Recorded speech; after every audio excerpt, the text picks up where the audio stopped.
make money selling soap, and can you make money selling candles? Yes, the short answer is yes.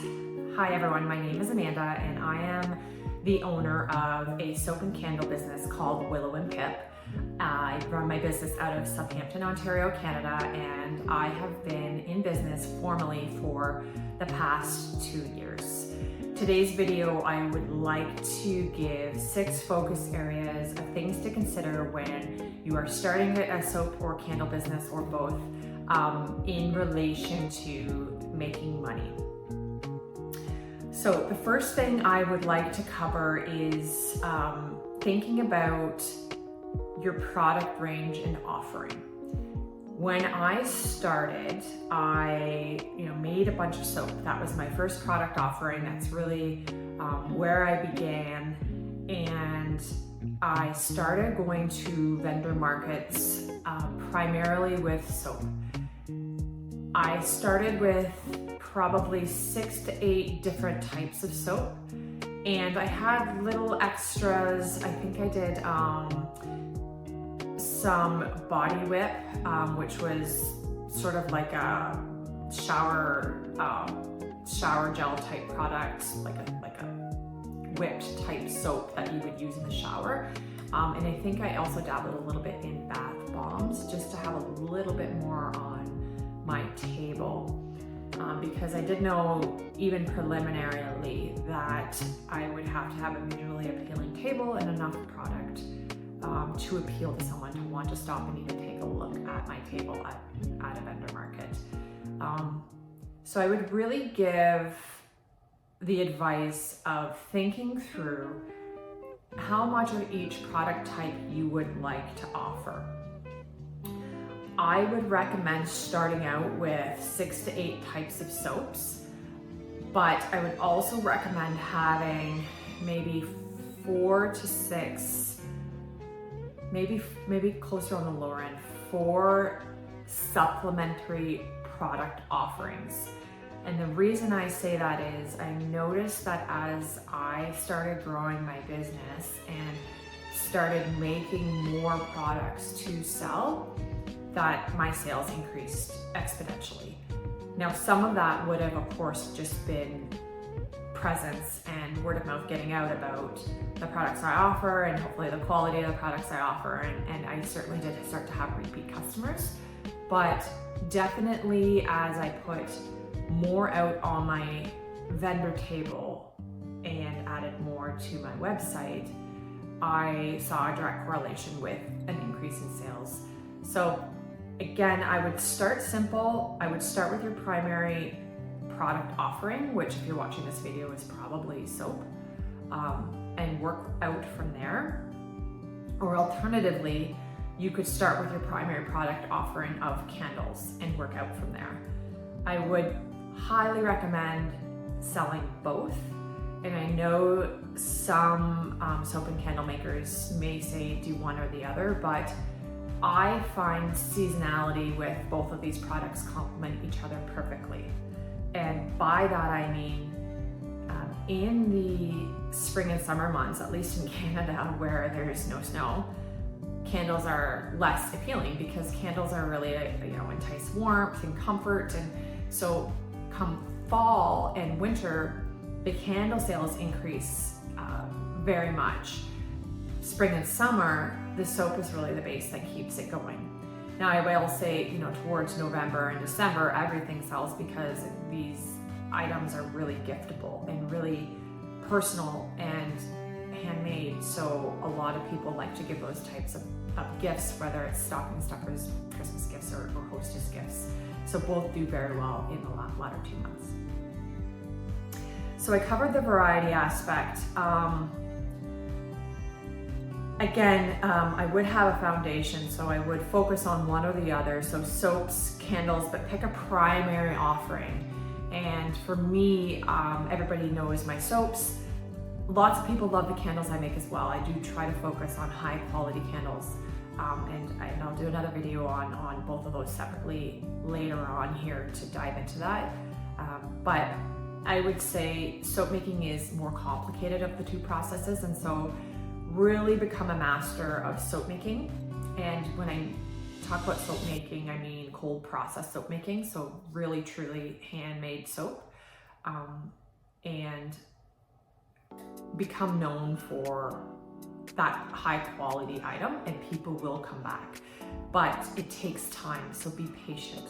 Your first couple of markets that you do, my first market sales wise, I think I made $80, and was a little bit discouraged, but I can tell you the rate at which it increased from there, because I was flexible enough to see what people were buying, to hear what people were saying, and bold enough, if you will, to politely ask what people thought, if they could get back to me, that I learned so quickly. So your first couple of sales will be extremely slow. Be patient with it. It will come, but this business is a long-term business. So if you're looking to have short gains on within a month or two to be profitable, this is probably not the business for you. But if you love creating, making things, and you have a little bit of saved capital money-wise to be able to invest a bit, then I would consider this. So the second focus area is determining your pricing. I didn't do this soon enough. I really am more of a creative, and so I think, like probably most of us, that's the excitement. So I started creating my soaps, really got into markets. I set a price based on market research I did in my area of what I thought other soap makers were charging, and thought, well, that's reasonable. That's what I would pay for a handmade bar of soap, and went from there. Don't do that. I had to backtrack afterwards when I went from more of a hobbyist type business to running a true business with the bottom line in mind. Cost out, you don't need to be an Excel wizard. If Excel isn't your thing, you can do it on a piece of paper, but you need to unitize out your cost per bar of soap, your cost per candle, your cost per bath bomb. Each item you sell, you need to know how much it costs you in bare minimum raw materials in order to then start to add a wage for yourself on top of that, and then a retail price. There's nothing more frustrating than being in business for 6 months. I can speak for myself. And then get into that process only to realize that some of the key items you were offering at a loss. And that sounds really, really basic, but it's very easy to get into the creative mindset of making, creating, wanting to get it out there, and the excitement of that. And before you know that, months have gone by and your customers are, maybe buying up your shower steamers like crazy. And then by the time you sit down and actually price it out, you realize that you've just been working for 6 months for nothing. And so don't do that to yourself. It doesn't take long. And if you are capable of using Excel, you can set a workbook up in a plug and play method where you really are just changing the unit of measurement for quantities. So for example, if shea butter is one of your primary ingredients, price that out per gram, and then you get your unit value for how much you have in that recipe. Do research other people in your area. Don't copy them, but you do still need to have an idea of what your goods go for in your area. If you are thinking of doing local vendor markets, you will be neck and neck with other people, and naturally folks coming to a market will be looking at candles or soap. They'll check out other people's booths, right? So you want to make sure that you're priced properly for what you offer, number one, but you also want to make sure you're within range of other vendors so that you're not asking $15 for a bar of soap and another vendor's offering $8. I'm not saying go down to the $8. Again, primarily, if $15 per bar of soap is what you need to be making profit, then that's what you need to be charging. But just be aware of it and maybe test a couple of different price points. And again, I would strongly recommend doing vendor markets to start, along with a website, but it will really give you that research and feedback so you can start to play around with, different price points if you have a little bit of flexibility in your bottom line, 4 different types of products, and see what the uptake on that is. I can't stress enough to test. And what I mean by that is getting your product out. Talked a lot about vendor markets, but give your product away to your friends or family, but make sure they're giving you honest feedback and tell them it's only to help you. Make sure that the recipe is optimized. Ask them how much they would be willing to buy for it, but tell them not to, don't sugarcoat me. Truly, what would you pay? Does it look visually appealing? How about my packaging? If you give them free product, just say the caveat is you have to be brutally honest. I want the positive, but I want to know what I can do to improve. And they'll give it to you, at least my friends will. So, and my family does too. So, we always have that one family member, like my mom, for example, is my number one advocate, and she will always tell me nothing but beautiful things. And so of course I give her a ton of soaps and candles and whatnot, and I get all the positive compliments. But I have to say I have a few key friends that definitely will give me more constructive feedback, and that's really what you want, because you want to know truly what you can do to improve. Okay, third focus area is set a financial goal and work backwards. What I mean by that is you need to think about how much money you want to make during a set time frame. So is your goal to make $2,000 take home a month? Is it to make $2,000 take home a year? These are really, really different numbers in different time frames. And what I mean by take home is, once you deduct all of the expenses. So I talked a lot about making sure you've priced each product so you know how much a bar of soap, how much a candle costs you to make. Include your time in that pricing. And then it's a simple mathematical equation. So if a bar of soap costs you, on average, $2.25 to make per bar, and you charge, $10 per bar, it's just quick math to say how many bars of soap do I need to sell at however many marketplaces. So are you wanting to do markets? Are you wanting to do online sales? And that'll help determine, if I need to sell 500 bars of soap and I've done, let's say, 3 markets to date, and I know roughly I sell 60 bars of soap at a market, you can start to calculate and project not only a forecast, but also to start working back on your goals. So if it's not in line with where your goal is, then it's a matter of, do I increase the number of markets that I'm at? Do I try to get into storefronts in my local town, in my local area? Do I try to increase the Google algorithm for my website? Do I get on Etsy? Do I get on Fair Marketplace? Those types of thought processes. And you really should map that out so that you need to get into a business mindset. You need to be making money with this hobby, or else you're working for free.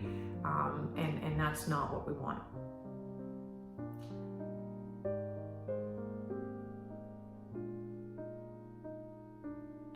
Also in this focus area of setting a goal, there's other overhead items that you need. So, a price per bar may be $2.25, which is fine, but you have to include other overhead items such as fees to get into markets, website pricing.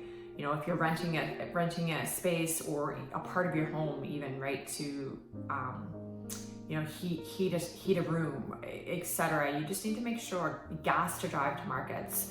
Just start brainstorming, however it is that you are selling, what is the cost of getting there? Do you typically buy a lunch at a market? Like, just all of those things that are costing you money to sell your goods, to show up at the event, you do need to also be including. All right, perhaps, so focus area number 4 is length of time. And this is perhaps the biggest question, is like, how long is it gonna take me to make money in a soap and candle business? That's the $1 million question.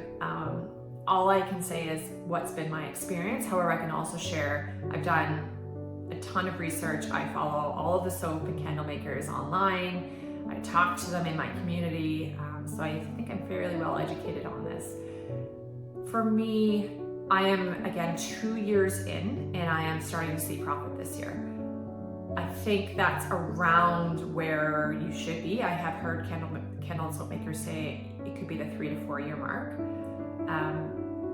I am a very goal-oriented person. I am an A-type personality, so I have really started to get into that business mindset, especially after the 6 month mark-ish, 6 to 8 month mark of running my business, and really honed in on all of the previous aspects of the business front of this that I just previously spoke about. And that certainly has helped, I think, catapult me into this 2 year time frame. But it's a slow game.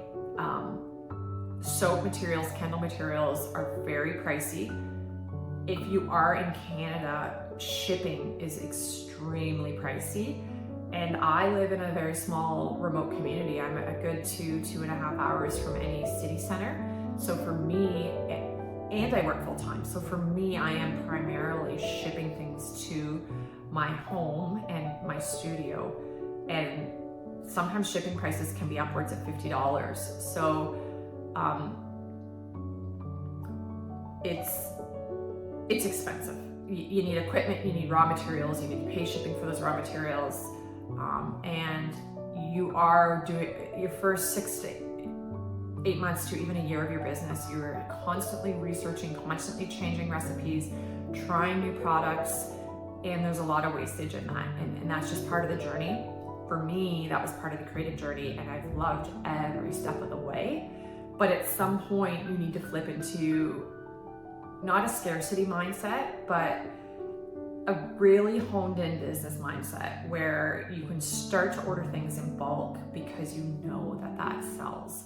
You can start to hone in on, I only order shea butter from these 2 companies because I order, maybe it's the quality of the shea butter, which is definitely a huge factor, but you also need to factor in, I also order all essential oils and other raw materials that I use quite frequently. And so you want to try to batch those orders together so that you're not doubling up on shipping. So length of time, that about covers it. I would roughly tell you around 2 years if you can really hone in on your product offering at about the 6 month mark. This leads into focus area number 5. And so my counsel to you is be creative within a time frame, but then get focused. And really it's a lot of what I've already covered. I think the additional bit here is more for the body products. So like soap, body butters, bath bombs, etc. But especially soap.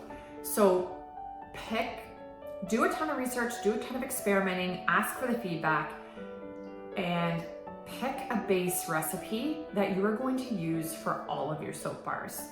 So for me, I use, a combination of hard oils and liquid oils as you do in cold processed soap. And I will be creating videos sharing that recipe, by the way. So please stay tuned for that. However, that base recipe is the same for each and every soap bar that I make. All I change are the essential oils I put in my soap and the additives, such as different clays for different skin properties or natural colorants, or any type of botanicals that I might mix in or put on top. That's it. So I literally have a base recipe that I print out, and I have a bottom piece where I'll just add in those extra details on, this is the quantity of essential oils and here's the blends. And then I just add a title to the top of it, and I use it like a recipe card. So if I have 8 bars of soap, I have 8 of those recipe cards. That has really allowed me to hone in on my costs per bar of soap. I can do that bulk ordering like I talked to you about. I have also really been able to focus in on the quality of the products that I put in. I have order different type, like let's just stick with the shea butter like I was talking about previously. I go through a ton of shea butter, both of my soaps and in my body butters, but there's again about 2 primary soap companies that I order from, and quality wise, they're right up there. I have experimented with, of course, different ones throughout, the course of running my business, but there's nothing like getting a shea butter that is just creamy and smooth and works in your recipe. And when you use a soap on your skin, you could just feel the hydration versus, the same price or higher even somewhere else where it's granular or anyway, you get the point I'm trying to make. Quality is a big factor in that too, but back to controlling your impulses, which this rant probably indicated a little bit to you that this is a struggle for me. I'm a bit of a hyper person, a creative for sure, but you want to hone in on trying to batch those out with a base, the similar base recipe as much as you can. I do the same thing for my bath bombs. I have a base recipe for my bath bombs. All I switch out are the natural colorants and clays I put in and the essential oils and the botanicals. This is the exact same method, obviously a different recipe, but that way I only have really one soap recipe, one bath bomb recipe. Same thing for body butters, which I do make one body butter recipe and I just add essential oils in. So it makes all of the ordering process and the costing process much more efficient and effective. All right, last but not least, and again, these are in really no particular order, but focus area number 6 is honing in on where you want to sell. I actually didn't think this through when I first started. I had the vision that I was going to put the word of mouth on the street, share it with my friends and family, maybe post it on, Instagram a little bit, Facebook a little bit, and have my website do the bulk of the selling. And that didn't work at all. That is far, far from reality. So I started out that way, crickets, very little sales. And the sales I was getting, I would call pity sales. They were from friends, they were from family, and bless their hearts, but it was very clear to me that this was not going to be a sustainable business model. And so then thought process number 2 is going to vendor markets. And I will do videos on vendor markets in the future, as that's a whole new ball of wax. But it really wasn't something that I envisioned myself doing. I kind of had some negative self-talk and confidence wasn't there, and all of the things that you can think of. I didn't want to be judged. I am more of an introvert. How am I gonna look? Is it gonna be silly? Are people that know me gonna wonder what the heck I'm doing and think it's just a joke type? But anything you can think of. It just didn't appeal to me. But I pushed myself to get out of my comfort zone because I had already progressed the business so far. Whereas I was making a product, I had opened up the website, I invested money, but I quickly started to love the vendor markets. I became like a complete believer in vendor markets, and again, I'll go into this in more detail. So, long and the short is be flexible because you may have to pivot.